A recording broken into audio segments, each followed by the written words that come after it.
आज हम गुणनखंड प्रमेय का विलोम पढ़ने वाले हैं। तो चलिए चलते हैं। इसका विलोम कहता क्या है? यदि एक समान्य से बहुपद f(x) का एक गुणनखंड है तो शेषफल शून्य होता है। इसका व्युत्पत्ति देखते हैं।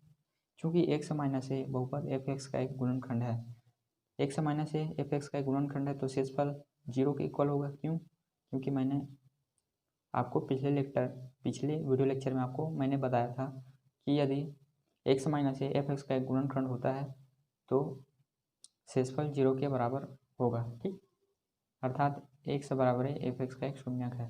शून्यक है मतलब हम f(x) का में यदि x बराबर ये रखेंगे तो f(x) का जो मान होगा ना वो 0 के बराबर होगा। ठीक है, तो चलिए चलते हैं। ये कहाँ से आया?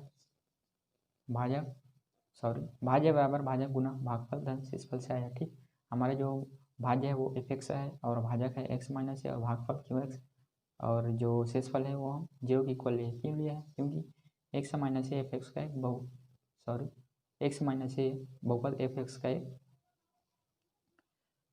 गुणनखंड है। गुणनखंड है तो शेषफल 0 के इक्वल होगा। ठीक, अर्थात 0 के बराबर, तो हम शेषफल इसमें 0 लेकर चलेंगे। ठीक, अब क्या करेंगे? x बराबर a रखेंगे। क्यों रखेंगे? क्योंकि x बराबर a f(x) का एक शून्यक है।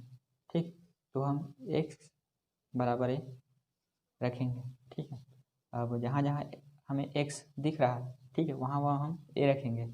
ठीक, तो रख दिए x बराबर है। ठीक, तो f है बराबर a माइनस a इंटू अर्थात गुना q a। ठीक, तो a ऋण a माइनस है 0 q a। ठीक, 0 इंटू q है 0। ठीक है, f है बराबर कितना आया? 0। स्पष्टता x माइनस से बहुपद f(x) का एक गुणनखंड हो तब शेषफल f है शून्य होता है।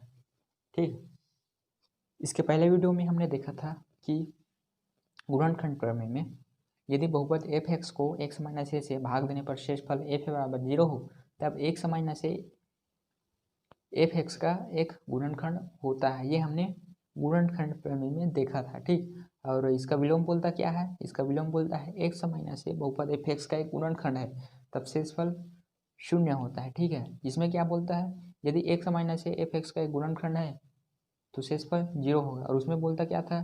यदि शेषफल 0 होगा तो x माइनस a f(x) का गुणनखंड होता है, उसका उल्टा है। ठीक, ये इसका विलोम है जस्ट, तो आप देख लेंगे। ठीक, चलिए चलते हैं अगले वीडियो लेक्चर की तरफ।